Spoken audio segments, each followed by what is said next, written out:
All right, kia ora everybody. It's great to be here at Remuera Intermediate today, although slightly quieter given that it's school holidays. But I do want to take the opportunity to thank our students for coming in during their school holidays to show us around, and also the teachers who are assembled here today as well. And thank you for coming in during the school holidays and giving us a bit of your time as well. We really appreciate that. We're here today to talk about school staffing and teaching in particular. When we became the government 5.5 years ago, a shortage of teachers was one of the biggest challenges that we confronted within the education portfolio. And we've been working over time to train more teachers, to recruit more teachers, and to make sure that we're retaining the teachers that we have. And we know that we've got some further work to do in terms of teacher workload.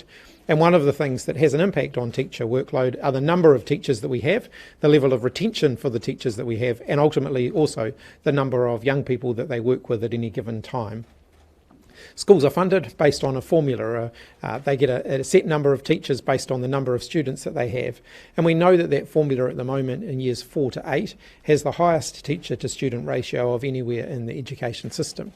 We also know that years 4 to 8 are an area where we see student achievement either plateauing or in some cases declining. In areas such as literacy and numeracy, we know that's actually one of the big areas where we need to focus more energy.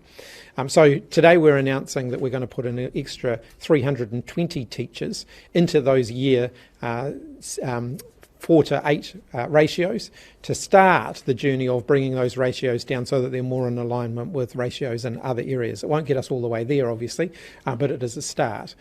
Over the time we've been in government, we've increased the number of teachers in the system by about 3,000.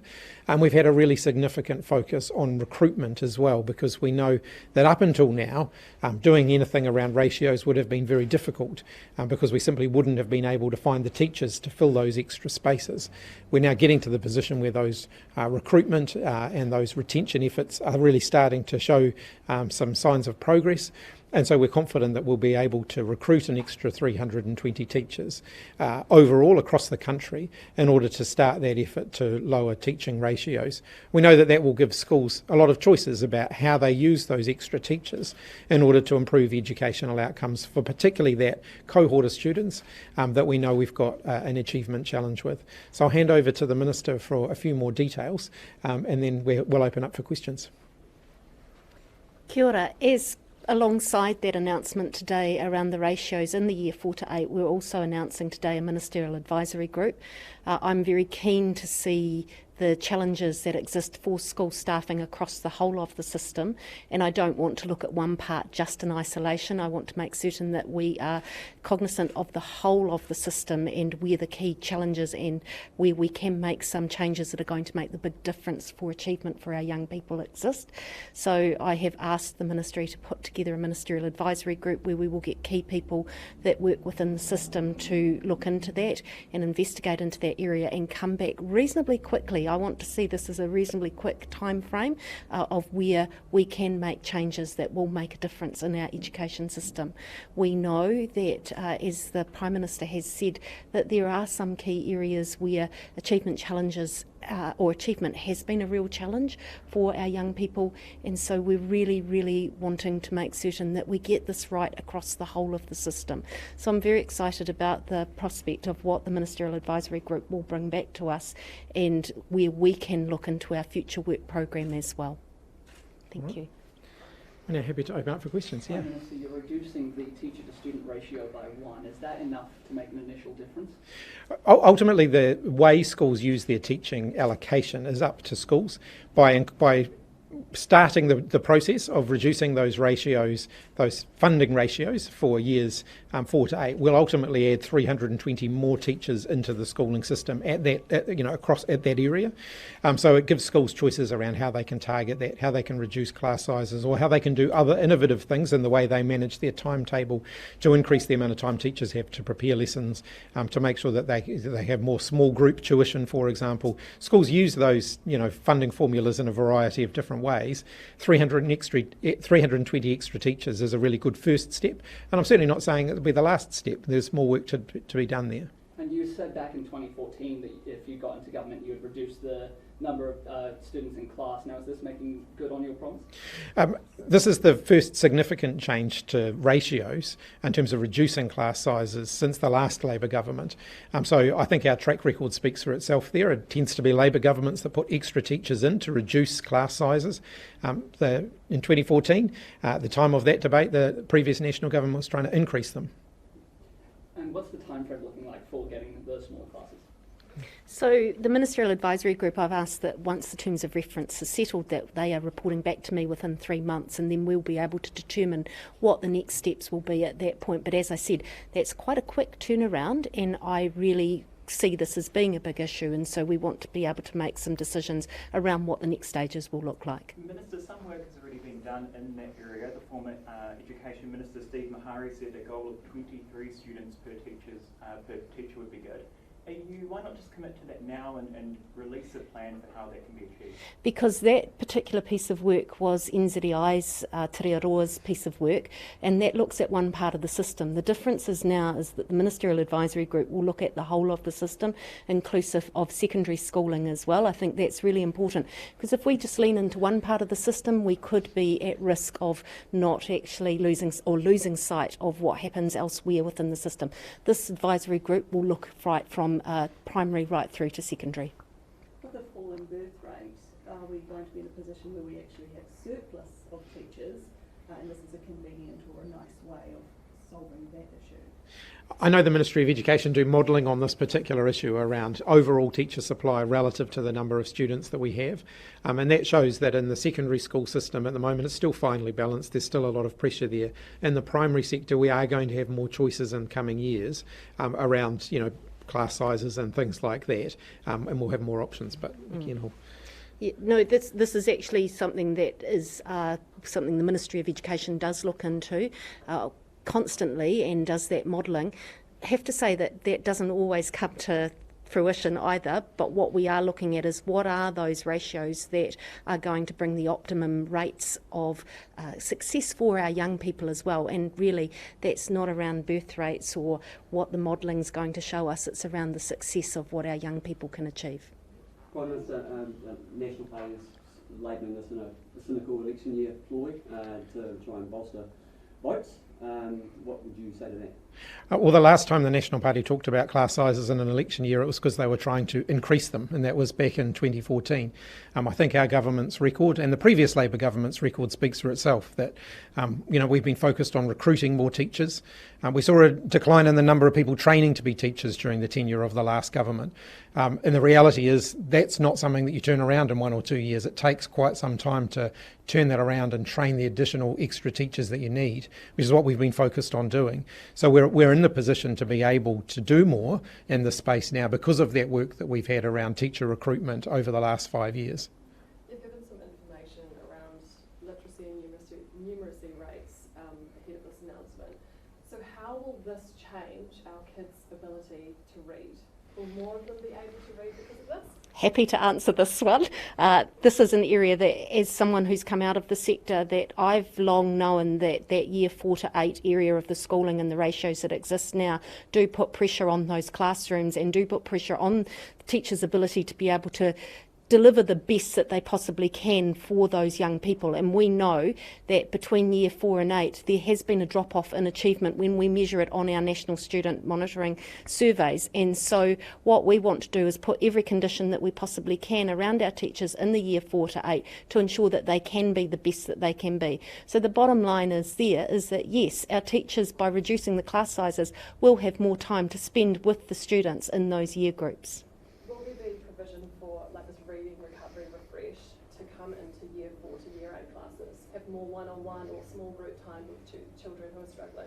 That's always work that we're working with the sector on around what the needs are to support them to be able to provide the right elements of support for those young people. We do know that we've got the literacy and communication strategy at this point in time alongside the mathematics strategy, and remedial supports are something that I have been in constant conversations with the sector.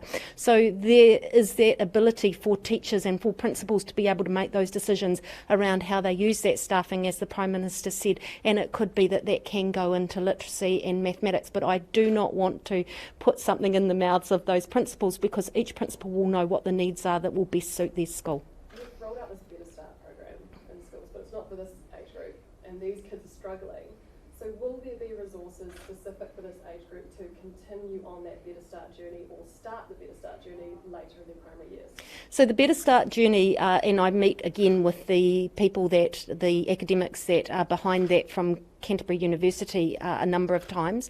The Better Start journey is designed for those early years of schooling, and of course when they've come through there, those children will be at more of an ability to be able to access literacy in a better way than what maybe their previous young people that went through were able to do that. But you are quite right, we do need to look at those supports, and that has been signalled within the literacy and communication strategy. Those are areas that we are working through with the team that are working through the common practice model development, but also with those academics that have been putting together Better Start literacy and what we can realistically be able to put in for those senior end of the school. What we don't want to do is have our young people that are at that senior end of the school feeling like they're failures. We need to make sure that they are feeling that success and having that success, not just feeling it, but having that success. But they're already entering high school on the back foot, these year 8 students. Not all of them know how to read, not all of them can read a science question, a maths question, an English question. So what are we going to do to help them get ready for high school?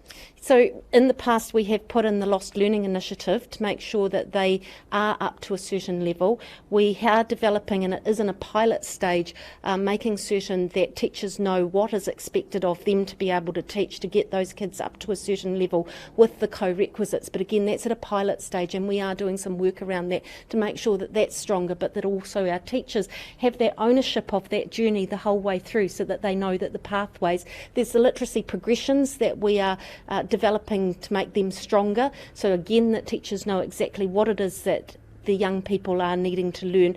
But what we need to put in alongside that, and what we're developing at this point in time, are the resources and support that's needed to help those teachers to be able to deliver a quality program. We absolutely are committed, and 100% committed, to ensuring that our young people have the skills to be able to access life, basically, so that they are able to get to secondary school and have success. And we don't just want it to be a small percentage, we want all of our young people, which is what this announcement is about today, because it is about lowering those ratios so that teachers do have more time to put into those young people to get those results that are so desperately needed. Day to day, term to term, do you think children or parents will actually notice a difference from just one fewer child, being in a classroom?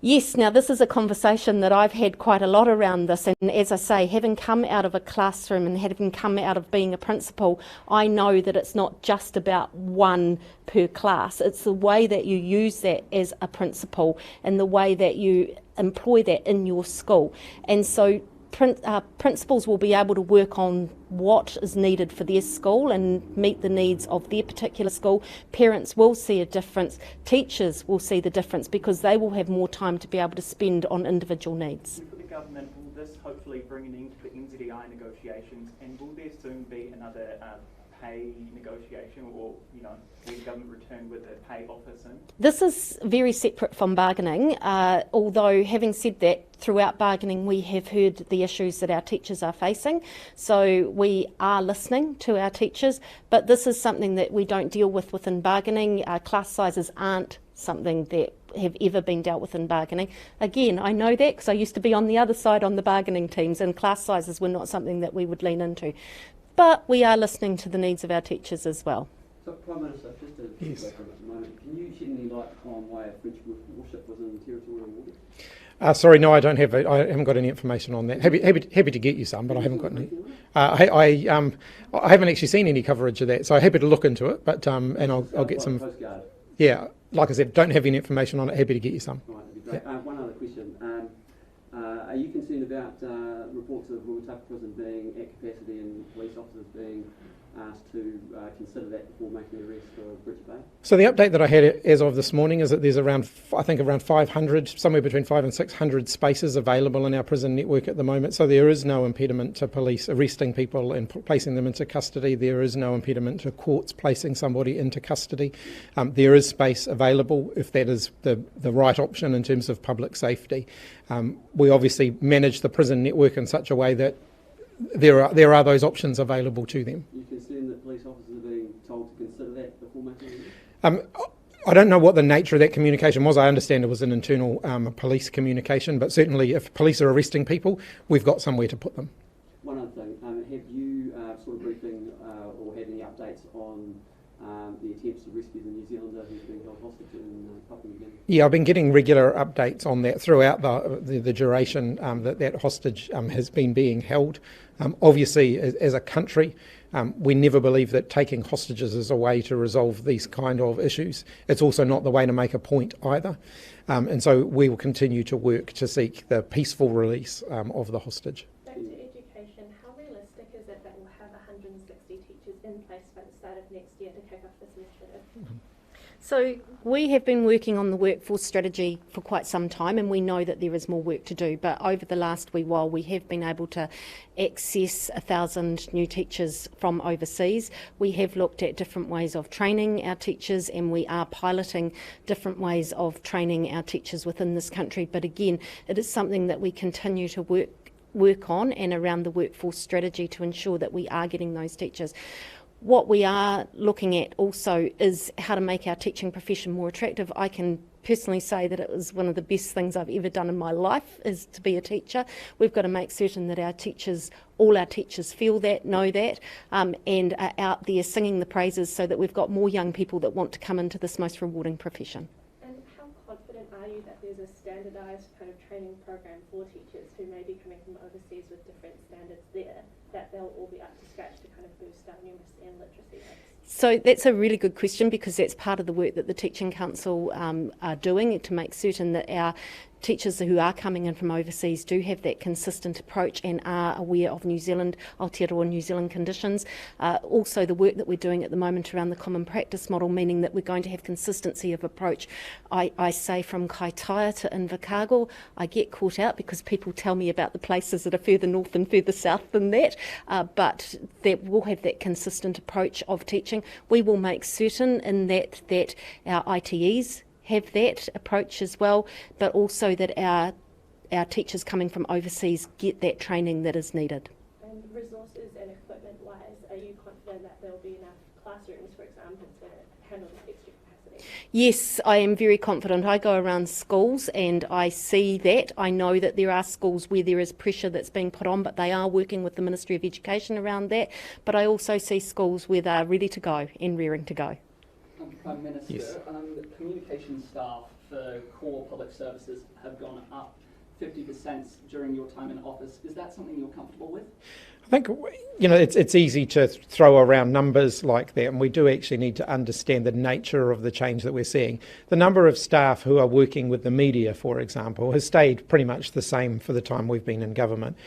What you'll see, though, is the staffing patterns within the public service reflect the different nature of the way people interact with the public service now. So citizens, members of the public, make much greater use of social media and online forums to interact with the public service. And they want to know that someone's on the other end answering those questions that they're posing.